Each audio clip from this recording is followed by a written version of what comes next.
Match খেলতে বিকেএসপিতে অবস্থান করছিলেন তামিম ইকবাল। ম্যাচ চলাকালীন সেখানেই হার্ট অ্যাটাক করেন। গুরুতর অসুস্থ হয়ে হাসপাতালে ভর্তি তামিম ইকবালের হার্টে রিং পরানো হয়েছে। এরপর থেকেই তিনি সিসিইউতে আছেন। সোমবার সকাল থেকে তামিম ইকবালের অসুস্থতার খবর ছড়িয়ে পড়লে তার দ্রুত সুস্থতা কামনা করেছেন বিনোদন অঙ্গনের তারকারাও।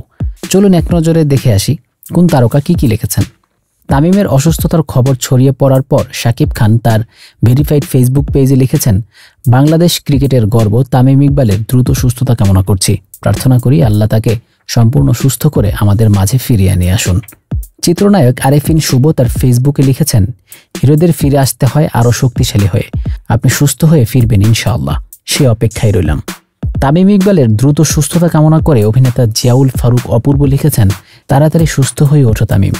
চিত্রনায়িকা পরিমণি তামিম ইকবালকে নিয়ে তৈরি একটি ভিডিও ক্লিপ ফেসবুকে শেয়ার করে লিখেছেন, এত সুন্দর হৃদয়ের কি মৃত্যু হয় নাকি। তামিম ইকবালকে নিয়ে তমা মির্জা লিখেছেন, দ্রুত আরোগ্যের জন্য প্রার্থনা করছি।